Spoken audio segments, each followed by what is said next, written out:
It's Wednesday, and you know what that means. It's time for another episode of the Life in the Movies podcast with Ryan and Jacob. I am one of your co-hosts. My name is Ryan.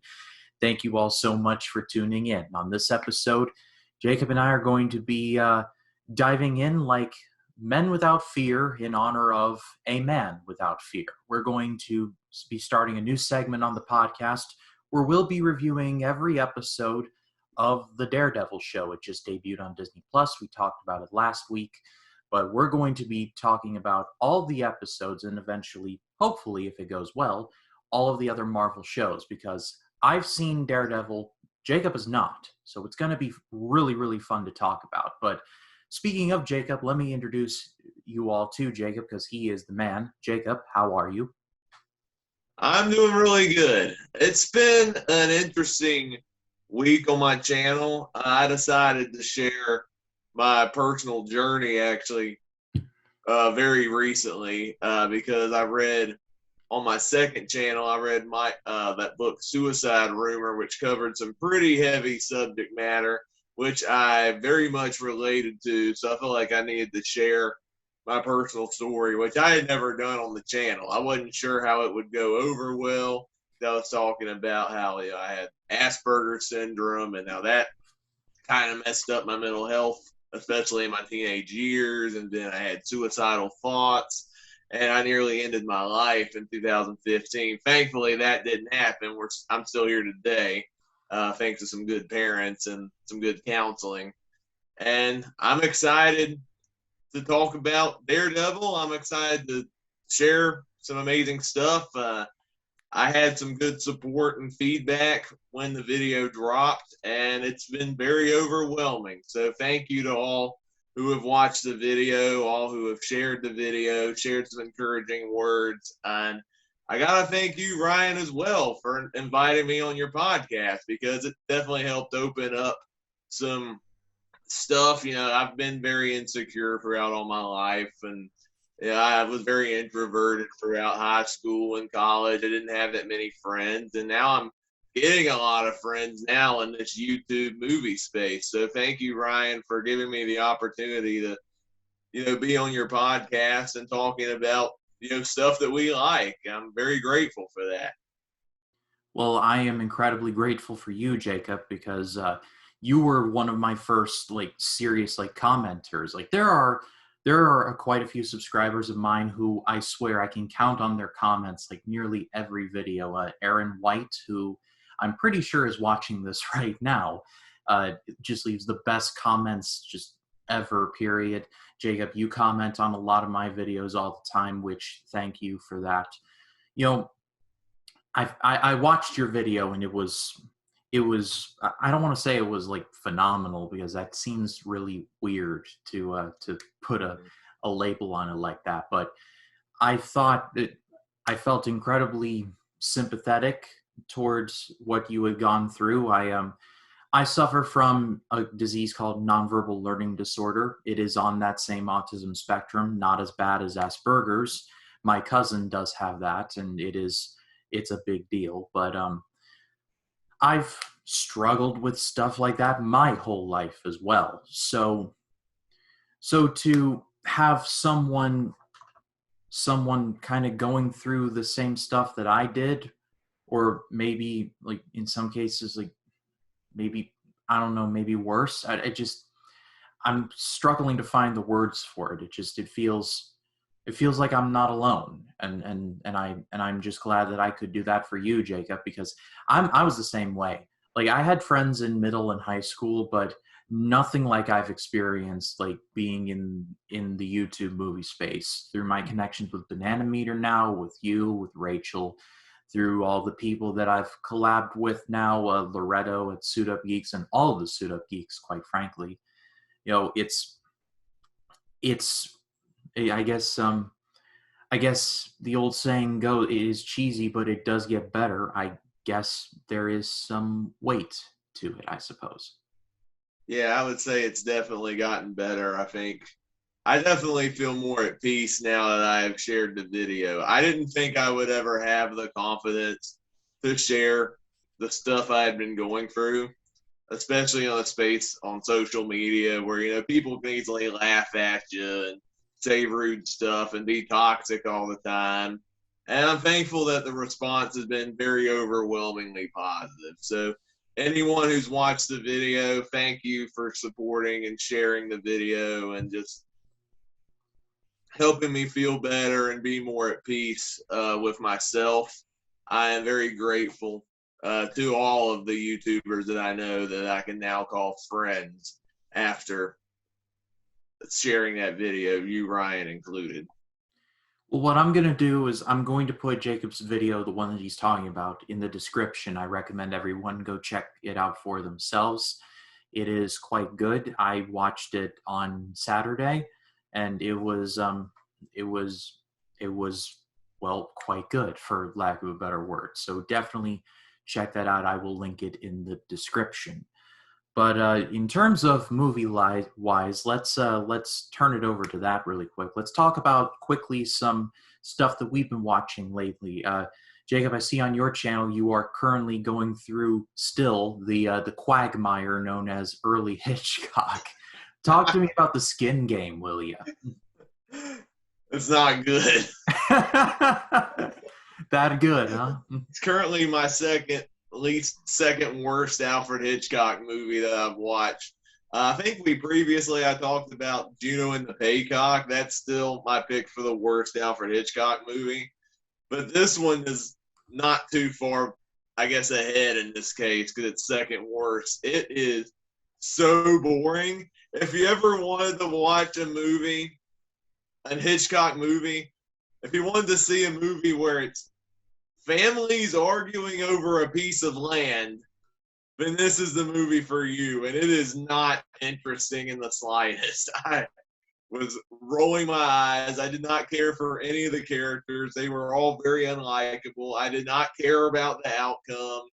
It didn't even feel like a Hitchcock movie because what we're dealing with is this very boring, dry melodrama. I was not a fan of the characters. I wasn't a fan of the story. I will give it this. I recognize one of the actors, which is a first for an early Hitchcock movie. Edmund Gwynne is actually in this movie. You may know him as Kris Kringle in Miracle on 34th Street. He is actually in this movie.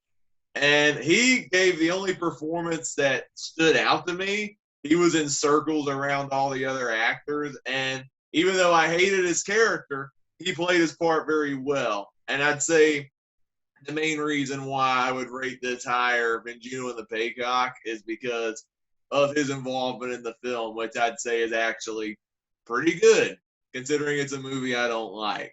So I'm ready to get to really good Hitchcock. It's a shame because the last movie I covered was a movie called Murder, which was actually really solid. And I was thinking, oh, we're going to get to some good movies, but we're back to bad Hitchcock again. So it's kind of an up and down patch of where I am on Alfred Hitchcock movies, unfortunately. Yeah, looking it up on Wikipedia, it's looking like you've got 1, 2, 3, 4. You got 4 movies to go till you hit The Man Who Knew Too Much, which yeah, and I've heard that one's pretty good. Which, from what I hear, is like the real beginning of Hitchcock's career. Yeah, and I think the 39 Steps is not too far after that. And I've actually seen that one, and I actually pretty much really like that movie. Yeah, and after Man Who Knew Too Much, it is the 39 Steps, and also Secret Agent, Sabotage, The Lady Vanishes, Jamaica Inn. So the light is about to shine on your face at the end of the I'll be ready for it. I know a lot of the Hollywood Hitchcock movies very well. I've seen a good chunk of those, and those are the ones that I truly love from that director. It's just this British early era that he did, so the silent movies and the early sound films he did. I'm not familiar with this era, and I'm not a big fan of it, to say the least.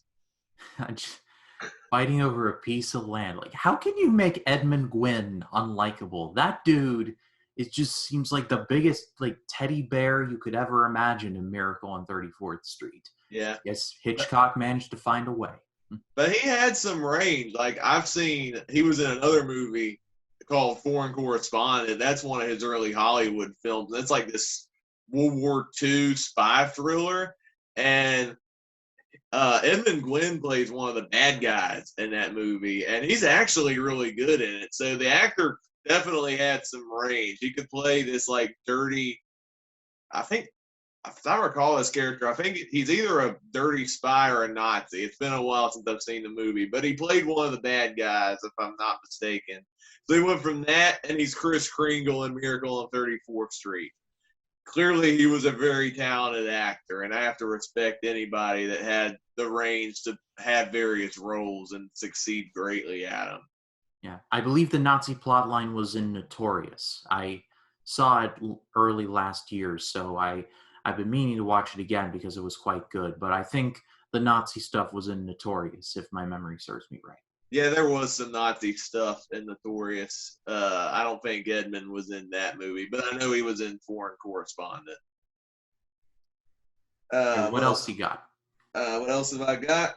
I did rewatch Hotel Transylvania for my Sony Pictures animation series, and I've talked about Hotel Transylvania several times on the channel. We talked about the new movie in the January preview, and so this is just me rewatching the first movie. Long story short, it's a fun time. Interesting story though. When it came out, I was actually not interested in seeing the movie because I just knew Adam Sandler for making those lowbrow comedies. I'm like, he's gonna kill this movie. So I did not watch Hotel Transylvania for several years. And it took me until like I think a year ago to where I watched all the movies, and I'm like, these movies are actually pretty fun, and Adam Sandler is actually enjoyable as Dracula. So it really bothers me that it took I was so burned out, a little prejudiced on Adam Sandler, and I used that to say the movies are bad when the movies were actually really good the whole time, and they're one of the more consistently entertaining franchises that Sony Animation has put out. I don't get the hate for these movies. They are so quirky. They are so off the wall. They feel like a love letter to the classic Universal monster movies while having that comical spin that Jenny Tartakovsky does so well in all the movies. And it started with the first movie, and I enjoy all the movies, but the first one definitely is very special because it was the first. Yeah, I've never understood the hate for these movies either, and it's especially double because of Genndy Tartakovsky's work. I mean, this dude created Samurai Jack. I mean, that alone should give him cred for the rest of his career. Not only that, but he created Powerpuff Girls, and he worked on so many amazing animated projects. And when people say it's like, oh, it's just an Adam Sandler and Friends movie, I'm like, there are plenty of Adam Sandler and Friends movies to hate, which they deserved. Grown Ups and Grown Ups 2 immediately jumped to mind. But this is not one of them. This is actually one of the better Adam Sandler movies that I've seen. I love all of the Hotel Transylvania movies. I have not seen 4. I'm working my way up to it, I promise. But like I said, it's just weird, like how like the hate that these movies get, and I just like hate other Adam Sandler movies like Little Nicky or like Jack and Jill. Like Hotel Transylvania is way better than those movies, and it's not even a competition. Yeah, I definitely agree. Like, I've seen so many bad Adam Sandler movies, like Jack and Jill, which is like absolutely embarrassing of a movie. But the Hotel Transylvania movies, they don't even come close to how bad Jack and Jill was. There's a lot of creative energy in all 4 movies combined. I know Adam Sandler wasn't in 4, but if we're just talking about the 3 movies that he was in, they're all so much fun, and his comedic style actually works in the tone of those movies. So I don't really get why people don't like these movies because they're fun. I don't know, man. It just, like I said, there's plenty of Adam Sandler movies to hate, but Hotel Transylvania does not belong in that category. As a lover of the Universal monsters, like, they did about as good a love letter to those monsters as you could probably ever ask for. All right, other stuff I've watched recently. I revisited The Dark Knight Rises for my Superhero Saturday series. That people tend to hate on that one. I've heard people say it's one of the worst comic book movies and the worst in the trilogy. I admit it's the weakest of the three for me personally. If you nitpick the plot of this movie, I can kind of see where you're coming from, but the stuff people complain about in this movie, it never bothered me, and I've always personally loved the film. Even though I think I prefer the origin storytelling of Batman Begins and pretty much everything Nolan did with The Dark Knight. What helps is that movie had the amazing Heath Ledger, may he rest in peace. But The Dark Knight Rises, I thought Nolan did a great job of concluding the trilogy. I'd argue this is Christian Bale's best performance as Batman. He's a more broken, more vulnerable character because he's literally he's been out for so long, and he's stuck in this hell-like prison pit because he was unprepared to take on Bane, and Bane broke his back. And so, seeing his redemption story in this movie makes his journey all the more inspiring, and to see it pay off by the end of this trilogy. I love Bale's performance. I love Tom Hardy as Bane. Very imposing threat for Batman in this universe. I love Anne Hathaway as Catwoman. This movie had an amazing ensemble cast. I love the action set pieces. Some of Nolan's best action, I dare say, like the opening plane heist with Bane, blows my mind that they did that all practically. How they did the stunt work and the intricacies of how they did the stunt floors me every time I watch the movie. I can talk about The Dark Knight Rises all day, but I've always been a fan of this movie since I first saw it, and the many times I've rewatched it, it's one of my favorites.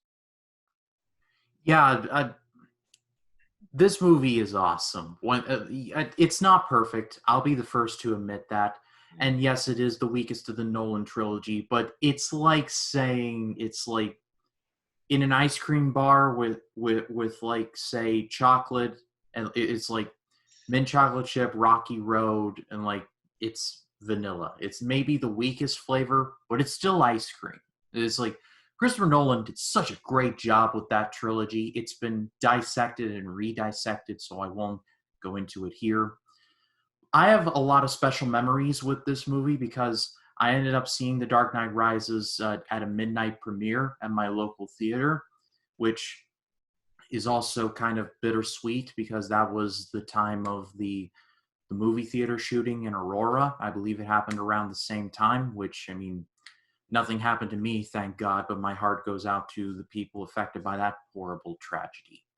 But anyway, back to the movie. Nolan went hard with this one, and I'm so glad that he did. It is, like I said, not perfect.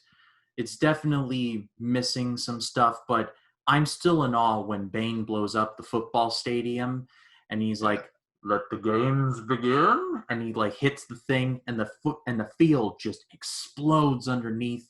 And Hines Ward, a real life football player for the Pittsburgh Steelers at the time, he's like running and running, and he's like, he thinks he's in a football game while the field is just collapsing around him.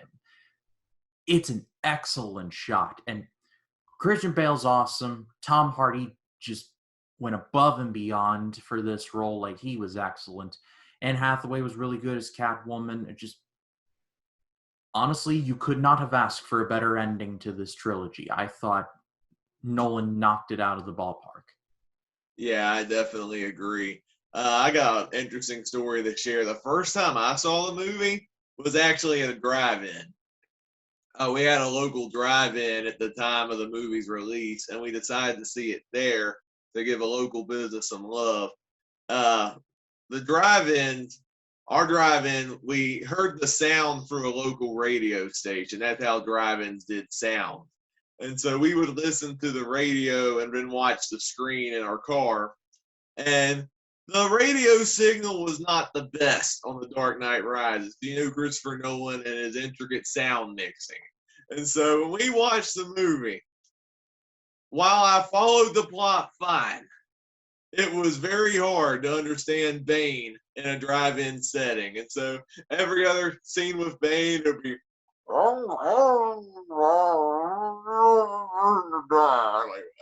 what is this guy saying? I mean, he's an intense character. I'm digging the look. I'm digging the feel. But what'd he say?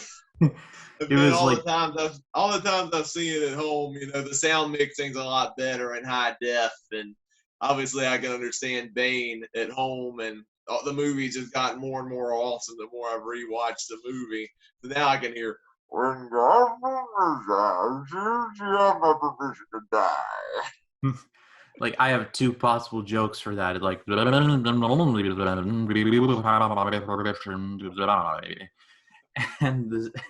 and the second one being, hey, it must have had better sound than Tenet, but Yeah, 10-minute sound mixing is wow. That's the best way to describe that. what is John David Washington saying? Something about Twilight World. A plane exploded. That's cool, but Tenet's another conversation for another time. All right, well, and then another movie I rewatched this week, video dropping on my channel, is Speed Racer. I haven't seen Speed Racer since it came out in 2008. And this was part of my series where I'm going through the Wachowskis' filmography. And it's crazy, this was their follow-up movie after they did the Matrix trilogy. And I remember when it came out, I watched it. I remember being floored by the action sequences, the racing sequences, the spectacle, and all that. But I don't remember the plot much too well. I just remember being confused of what was going on. I'm like, okay, it's cool stuff, but I'm not following the story or characters well. So I just brushed it off as like a disposable action movie for many, many, many, many years. Of course, then I didn't know who the Wachowskis were. I never saw The Matrix or any of those movies, and I didn't know they directed Speed Racer until I watched The Matrix for the first time, found out who the Wachowskis were, and found out all the movies they directed. And so it took me many, many years to rewatch Speed Racer on this viewing, and it is much better than I remember it. Now, going back to the criticism that the story can be hard to follow, I still kind of stand by that. I mean, it has this very wild, wacky style. So much is happening all at once in this movie because it's inspired by the anime that it's based on. And from what I understand, the Wachowskis were trying to faithfully adapt the anime as best as it could. And for that, I say they did a fantastic job. And the story gets more and more competent as it goes along. The first 15, 20 minutes are a little muddled, I'll admit. But once you get past the first race and the characters are set up, I think it is actually a really good journey. I do like the cast in this movie. Emil Hirsch is Speed Racer. I'm not as familiar with him as an actor, but I thought he played his part well. His love interest is played by Christina Ricci. I've always liked her. And then his parents are played by John Goodman and Susan Sarandon. And there's a very evil villain in this movie played by an actor named Roger Allam. And I think of all of the villainous characters I've seen in Wachowski films, this guy is toe-to-toe with Hugo Weaving's Agent Smith, and just how insanely over the top he can be. He completely chewed the scenery, and I absolutely loved it. I love the visual style in this movie. It's like very wacky, cartoony looking, which can be a turnoff to some, but I love the anime influences that were brought in the film. And the racing sequences were so much fun. There's even emotion in the story that I do really like. I like the family drama and Speed Racer overcoming the odds to take down some of the corruption going on in some of the races and, you know, being the awesome racer that he was destined to be. It's a shame we never got any sequels to this movie. This movie flopped so hard at the box office. Like, it came out around the same time as a little movie called Iron Man, and Iron Man just kind of knocked everything else out of the water because that was such a surprise hit. I would have loved, especially rewatching this film, I would have loved to have seen at least 5 more Speed Racer movies because there's so much you can do with this world. Even after the movie ended, it's a good closure, but it sets up with a little room for more, especially the whole thing with the Racer X character, not diving into spoilers here. This is a great movie. It's better than I remembered it. And if you were like me, and if you thought it was not that good of a movie when it came out, go give it a second chance, because I think it'll be a better experience than you remember it being. Yeah, as someone who grew up watching the Speed Racer anime, this movie was about as good of an adaptation as we will probably ever get. The Wachowskis understood this assignment wholeheartedly. They knocked it out of the ballpark here. The Racer X storyline, and again, I won't spoil it here, but basically Racer X is, well, connected to Speed Racer in ways that make a lot of sense if you think about it. But there is a scene after a lot of stuff has gone down where Speed Racer's just really mad, and he goes to the track and he's like just racing really hard. Then Racer X follows him there, and they're racing, and then Racer X like gets involved into a wreck, and Speed goes to check on him, and Racer X just laughs it off, and he's like, "Jesus, kid, you sure can drive. I haven't been thrown like that in years." And there's this whole scene where you think it's going one way, because in the anime, again, I want to talk about it, but I probably shouldn't. But like I said, Racer X is very close to Speed Racer in ways that you don't know. I was thinking that they were going to go in one direction with it. I'm like, oh man, you get Racer X and like this is what you do with him. But by the end, it made all the sense in the world. And so the Wachowskis did an excellent job adapting, because the Speed Racer anime is nuts. It is a nut bar. It is not for everyone. When people think of an anime, this is probably what they think of. It's got the big eyes and the big facial expressions. And that can be very off-putting, and sometimes it can work. This, I think it works. There's so much to enjoy about this, and the fight scenes too. I don't want to forget about the fight scenes. The fight scenes are awesome. There's a great one where Pops Racer gets one of the ninjas and throws him out the window, and Trixie was like, "Was that a ninja?" And John Goodman was like, "More like a nanja." Too bad what passes for a ninja these days. Wow, Walter Sobchak, you really know your stuff, don't you? Yeah, I had a ball with this movie. I have not watched any of the anime, so I'm not as well versed on it. But I was so much impressed by this movie, especially on rewatch. And I'd say of all the Wachowski films I've covered so far, this is actually my second favorite film from them, behind the original Matrix. I don't know if that's a hot take or an unpopular opinion or not, but I really, really dug this movie. Yeah, and I think that this would be like the Wachowskis' last great movie before Cloud Atlas, which I have not seen for a while, but that's a mixed bag. And then Jupiter Ascending, which is so bad it's amazing. You got to get me My involved. mother never cleaned the toilet. You got to get me involved in that when you get to Jupiter Ascending, because Yes. we will laugh our heads off when we talk about that. Yes, I'm definitely down for that.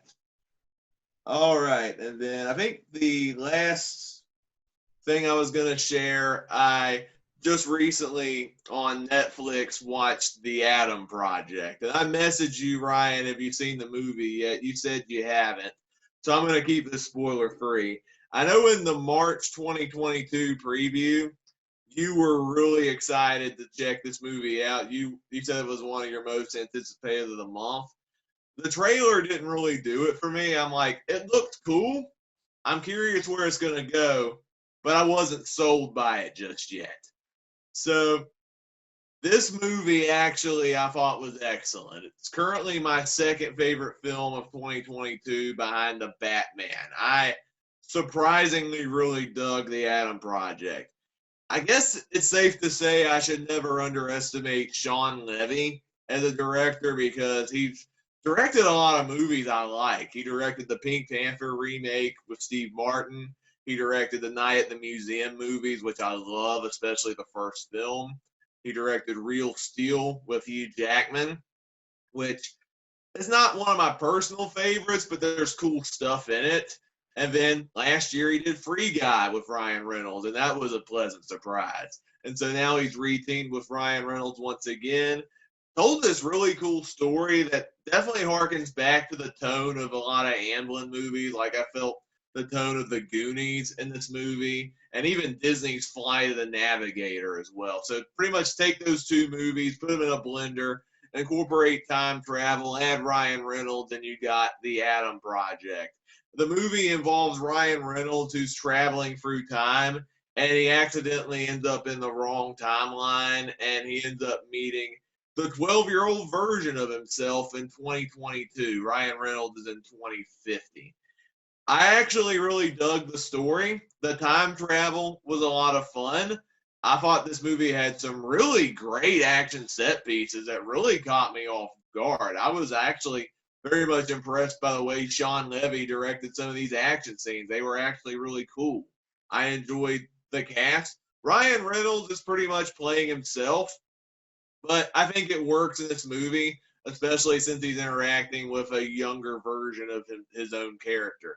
And the kid they got playing Adam, which is his character's name as a kid, he did a great job to the point where you can totally buy him as Ryan Reynolds as a kid. Like, he got the mannerisms and jokiness down of Ryan Reynolds down pat, that I bought that this kid is young Ryan Reynolds and he'll grow up to be Ryan Reynolds. You also got Jennifer Gardner in this movie. Mark Ruffalo is in this movie. Catherine Keener, Zoe Saldana. This movie does have a good cast. It's not perfect. There's a couple things I wasn't that crazy on. Some cast members felt underutilized in this movie. Sometimes the exposition and how they set up time travel is a little too much at times. There is a de-aging on one character that was not good. It took me out of the movie when I saw it, and that was the only visual effect that I did not like. But the movie itself is actually a blast. I was laughing throughout. It was funny.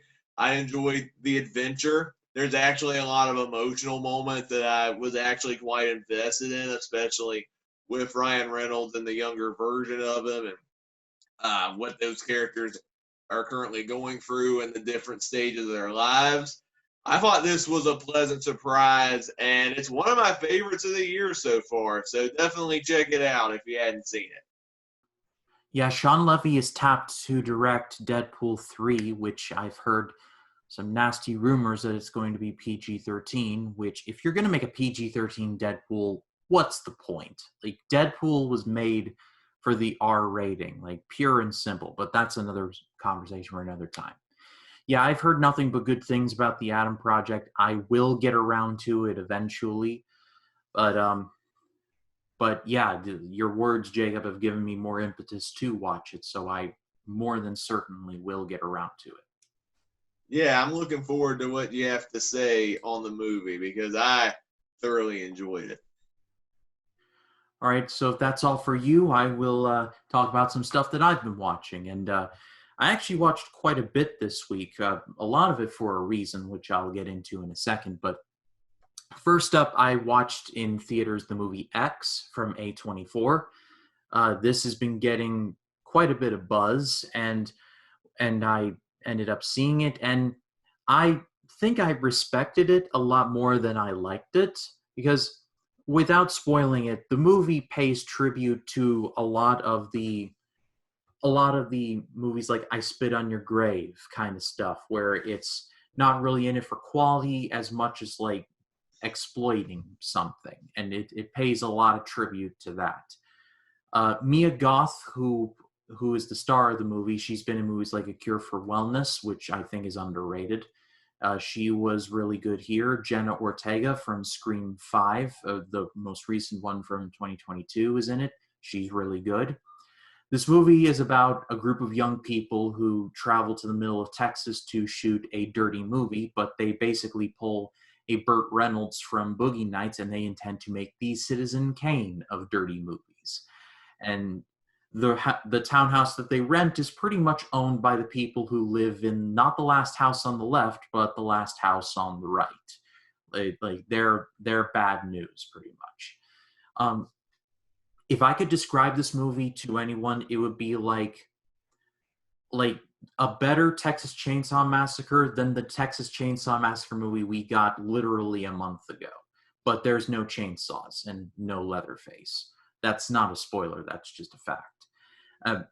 This movie is so wild, especially in the last 30 minutes.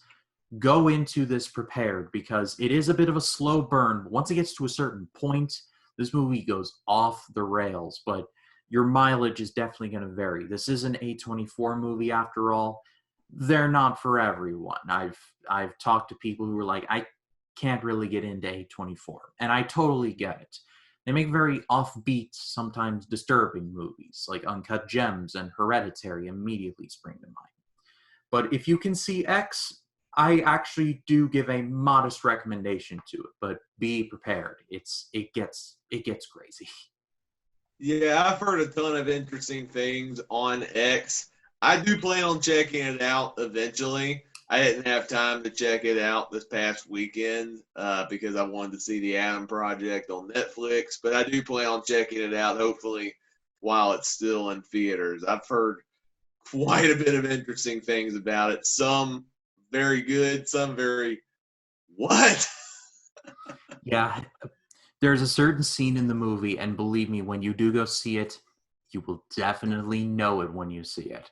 But it's essentially, when it was happening, my brain almost couldn't comprehend it. It was like, what am I watching right now? And my entire theater was laughing. Like, not like laughing at it, but laughing in a state of, are we going nuts right now? Like, what is happening? I will not say any more. It just, at around the hour 30 mark, in the hour 45 runtime, it happens. And you gotta let me know what you think of it when you do see it. But then, next up, I watched this for a review, the 1990 version and superior version of Total Recall. I ended up watching this for the first time, and I'm kicking myself that I had not seen this up till this point, because this movie is phenomenal. Paul Verhoeven, I miss you, my man. Like, you did sci-fi better than anyone else in the late 80s and early 90s. He just got it. Because this movie was based on the short story We Can Remember It For You Wholesale by Philip K. Dick. And there's something about Philip K. Dick's stories that they're action-packed, but they also have a message to them. It goes double for movies like Total Recall, but also stuff like RoboCop. Could have easily been just about a cop who dies and turns into a robot. But no, it's actually got a lot of deep stuff about corporations and how out of control they can get, like omni-consumer products. But that's another conversation for another time. Total Recall, so good, man. It's just great.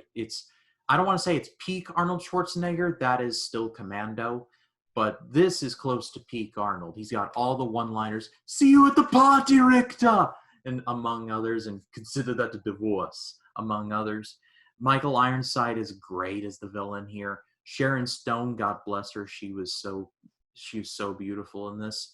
And the practical effects still hold up incredibly well. These were done by the late Stan Winston. I've gotten dead people wrong before in that they're very much alive, but last I did check, Stan Winston is no longer with us, so may he rest in peace. He went above and beyond with this one. It just, I could gush about this movie for days. It's just great. Yeah, I have actually not seen this movie, that or the remake. So this is Don't watch the remake. The remake is not good. Yeah, so I've heard. I don't think I've seen any of this director's movies. I'm familiar with the name, and I've heard of some of Verhoeven's movies, but for some reason I haven't gotten around to any of the movies in his filmography. I don't know what's holding me back. I know some of his movies are pretty out there, but I mean, I'm sure I'll enjoy Total Recall when I get around to it. It sounds like it's an awesome movie. You've especially sold me because it's based on a Philip K. Dick story. I haven't read any of his stories, but his stories became basis for great movies like Blade Runner, Minority Report, The Adjustment Bureau. I love all those movies, especially Minority Report. So if his stories get adapted, they usually turn into gold, and it sounds like Total Recall is no exception. Yeah, Philip K. Dick was a master at titling his short stories. Total Recall was based off of a story We Can Remember It For You Wholesale. Minority Report was based on The Minority Report. Blade Runner was based on the story Do Androids Dream of Electric Sheep? Like, he was just the king of titles right there. If only that was the title of the actual Ridley Scott movie. Instead of Blade Runner, it's Do Androids Dream of Electric Sheep, starring Harrison Ford. It would be kind of weird. Kind of long for a marquee, if you ask me. Yeah. But then the next 5 movies I watched were actually ones that I did because I'm a part of the Hidden Gems podcast with Rachel. And every like 6-ish months, we ask each other to watch 5 of our respective picks. She gave me 5, and these are the 5 that I watched. I ended up watching a Mongolian film called The Cave of the Yellow Dog, which is available on Tubi.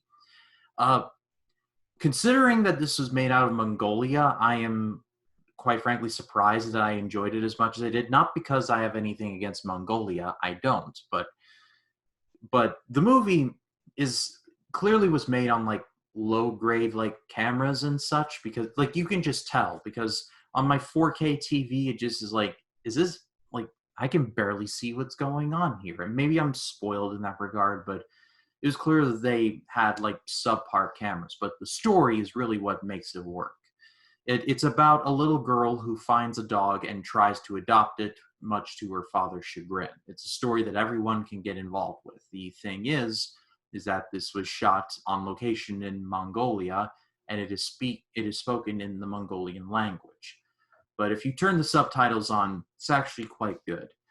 Next up, I ended up watching Love and Monsters. This is now on Hulu. This came out during the pandemic, and I just didn't get around to watch it at that time. This movie was actually really good. I actually ended up saying on my Twitter, forget the Last of Us movie. This is about as good a Last of Us movie as we'll probably ever see. The effects were awesome. Dylan O'Brien was really good. It's just fantastic. Then I ended up watching Clueless. This is one that Rachel's been like, you gotta watch Clueless. You gotta watch Clueless. Like, I will watch Clueless finally. And yeah, I get why she loved it, because this was great as well. Because you could quote that movie for days and days and days. But not just that, the movie's actually got a lot of layers to it. And without spoiling anything, it's a lot more than just airhead teenagers going like, as if. It is like, it's great stuff. Then I ended up seeing Together. This is on Canopy, which is a free service, which I have sang the praises of for a good long while now. It's about a man who wants to have a child but has it through a surrogate, and the two become really good friends as a result. And there's actually quite a bit of earnestness to it that I really did appreciate. It was a hidden gem of 2021. And then I capped it all off with Return to Me, which is definitely a Rachel movie. It's about a man who loses his wife, but then meets a woman who has his wife's heart. And so the two form a relationship together. And I liked that as well. I guess the theme of these 5 is that I'm becoming a big old softie, because I liked all of these, especially the romantic ones. And I know I'm talking for a really long time, and I'll throw it to Jacob in just a second, but wow, like, off the beaten path stuff is just really, really cool. Yeah, those all sound like interesting movies. The only one I've actually seen is Clueless. I was also pleasantly surprised by that movie, because I thought, oh, this is like this 90s teenage girl comedy. It's all going to be these like dumb teenagers doing dumb stuff. But the movie was actually better than it had any right to be. The characters grow over time. There's some deep messages of generational gaps and stuff that I actually do admire. The performances were all really good. Like Alicia Silverstone was fantastic in this. And Paul Rudd, one of his early roles, was really fun in this movie. I did enjoy this movie for what it was. It's not one of my personal favorites, but it's still a highly enjoyable coming of age teen comedy that was a lot of fun. I've been meaning to see Love and Monsters since it came out in 2020. People were hyping it up as a really great movie. If I'm not mistaken, I think it was Sean Chandler's favorite movie of 2020. I follow his channel quite a bit, and I think he was a big fan of Love and Monsters. I'm like, oh, I need to check this movie out. I actually blind bought the Blu-ray, but I haven't gotten a chance to watch it yet. So I'm curious how that movie's going to turn out since I'm hearing nothing but great things about it. And to wrap it all up for me, I ended up watching Predator 2. This is a rewatch because I'm going to be having a video up talking about how it is better than everyone remembers. And that's because it is true. This movie is so awesome. It was so, like, it's so underrated because nobody talks about Predator 2. Maybe it's because the last Predator movie was awful, but that's another story for another time. The Predator 2 is just so good. Danny Glover is awesome in it. The action is really, really good. It's not as good as the first Predator, but I mean, what really is? The first Predator was just a level that they could never reach again.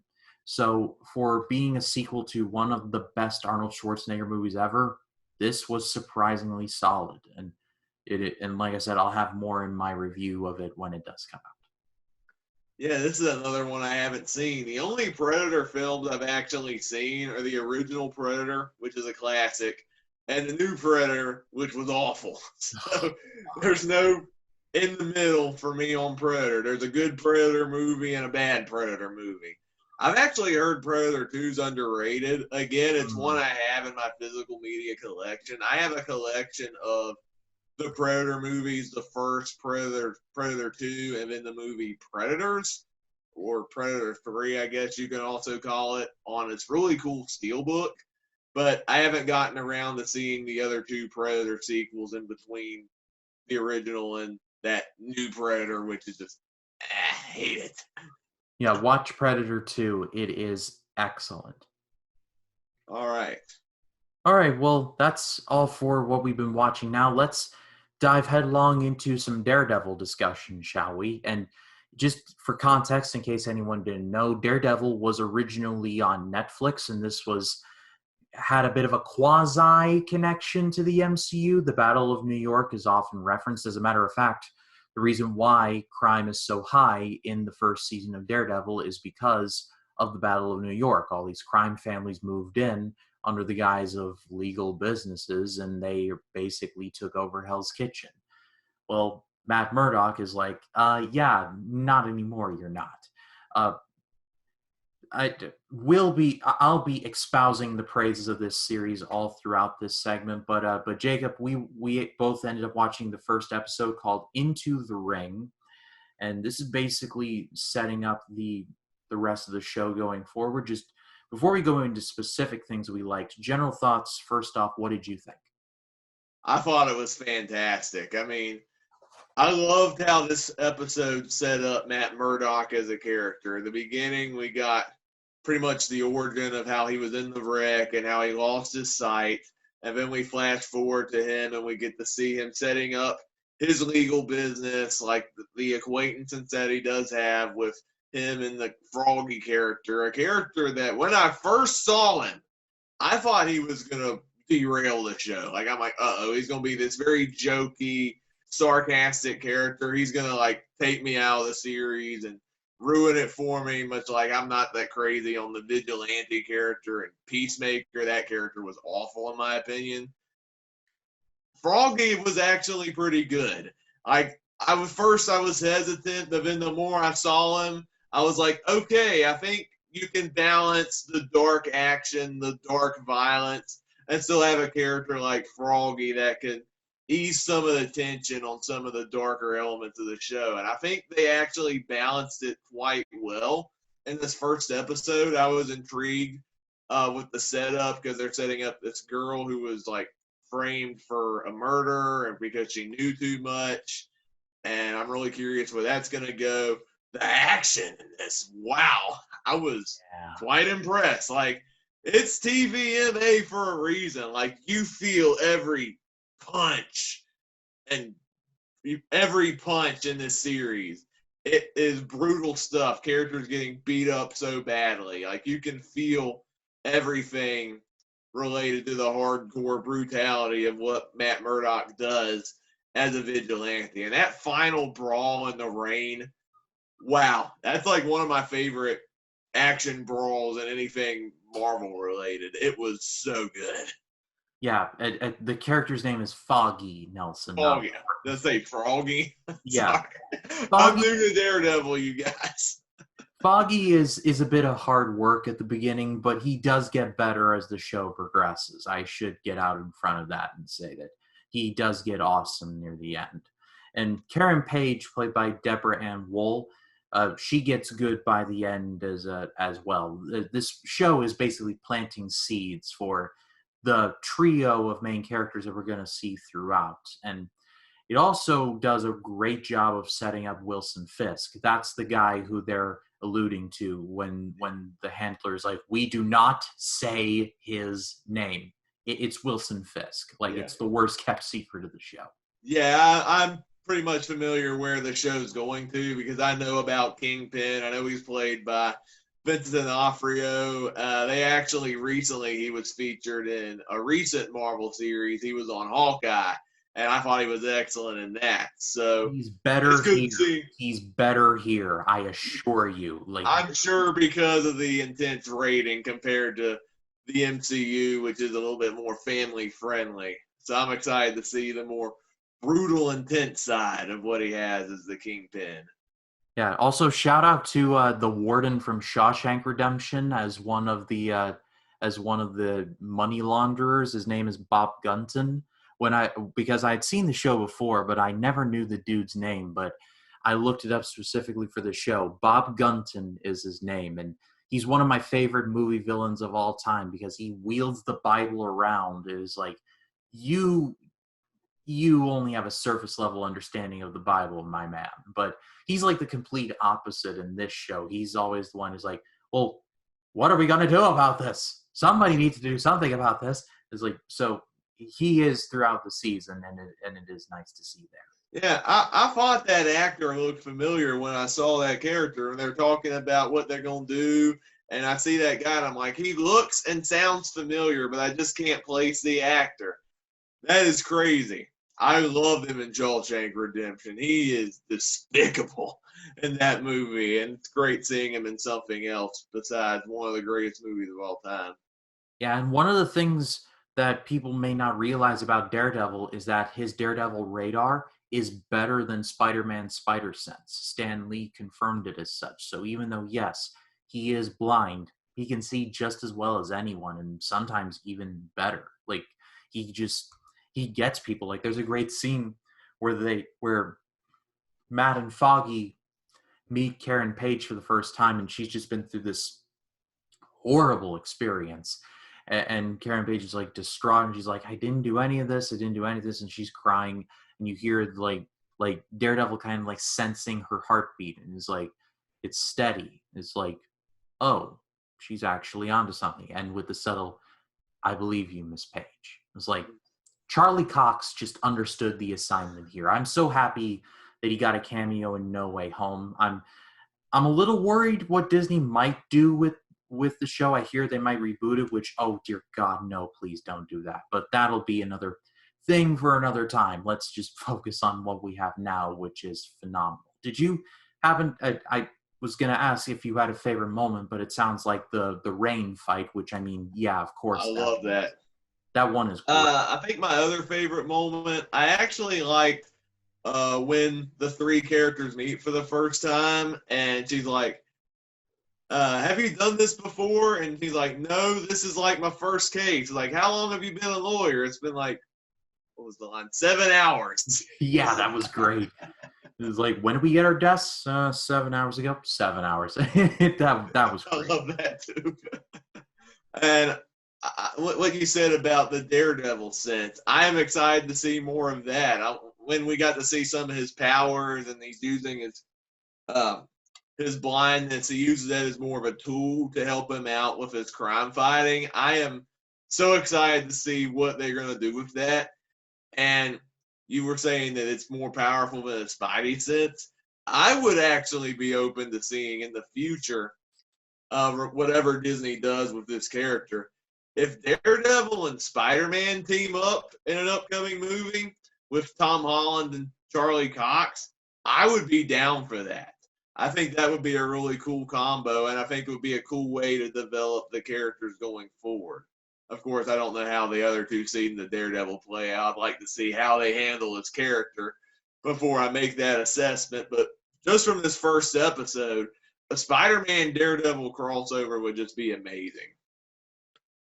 Yeah, I agree wholeheartedly. You know, honestly, I popped for seeing Charlie Cox in No Way Home just as much as seeing the other Spider-Men, because I love this show so much that when I heard his voice, I'm like, shut up, they did not. And sure enough, there he was, and it was like, I was so pumped to see him because the kind of is it isn't it a part of the MCU thing. I was honestly kind of tiresome of it. Like, either have it in there or not. Like, have it separate or not. And I'm glad that they are making it a part of it. I'm not sure what they're going to do with it now that they have it, but it's going to be interesting to see what happens.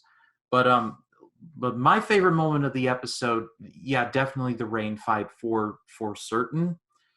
But but honestly, one of my other favorite moments is the montage at the end where you see Matt training at the gym while he's training, just everything, just like this whole mess being cleaned up. You're like, oh, this is gonna topple an empire. No, it's not, because Wilson Fisk pretty much has plans on top of plans on top of plans for things to go bump in the night.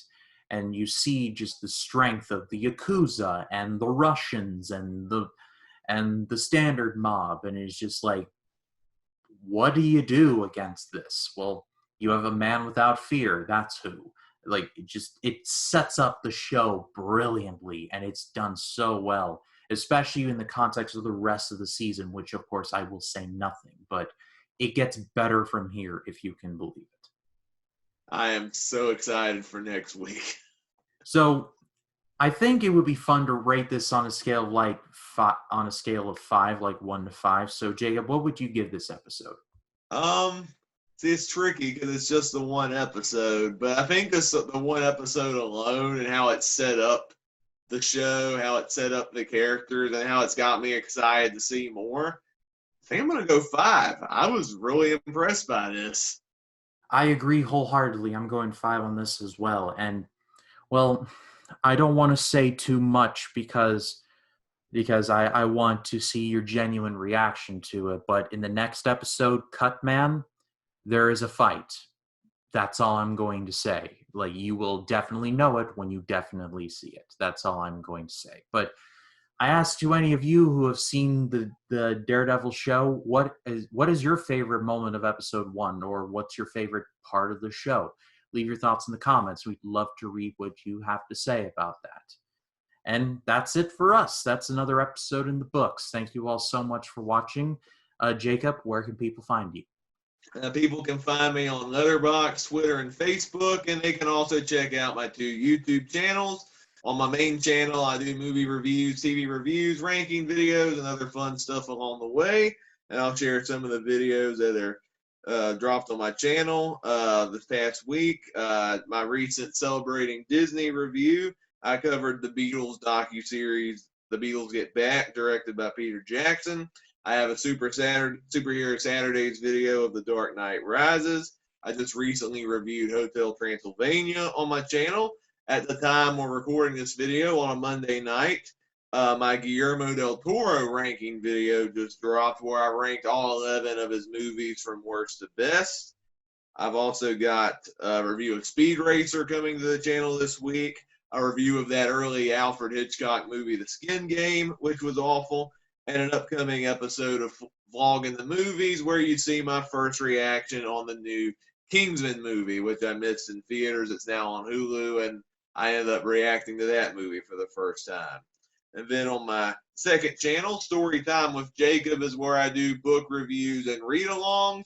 The book I just recently started on my channel is The Chronicles of Narnia, The Lion, the Witch, and the Wardrobe, a book that I have loved since I first read it as a kid, and it's been a great experience rereading it once again for the channel. It's one of my favorite fantasy books of all time. Of course, it was adapted so well into a movie that I love, and the book series from C.S. Lewis is just fantastic all around. And this is probably the best of the Narnia books as far as I'm concerned. Yeah, both of Jacob's channels will be linked in the description as well as his social media. Do go follow him. And one more note before I talk about my social medias. If you have seen the Daredevil show, please do not post spoilers in the comments. We're talking about this show as if people have seen it, but I want to be respectful because I want people to experience it for themselves in case they haven't. It's a bit of a weird request, but it's not a weird request. I'm not sure where I was going with that, but just please don't post spoilers in the comments. We would love, especially for Jacob's sake, because he's new to the show and I want his genuine reactions to it. But as far as myself goes, people can follow me on Facebook, Twitter, Instagram, and Letterboxd at RyanCam20. And there's, of course, my YouTube channel, which you are watching this on. And if you did like this, please be sure to hit the like and subscribe. Coming in the next couple of days, I will have a couple of new release reviews, and then my aforementioned my aforementioned video, I know how to speak, for Predator 2, which is better than people remember. So be sure to check that out when it drops. But that is all for us. That's Jacob. My name is Ryan Cam. Thank you all so much for watching. Take care.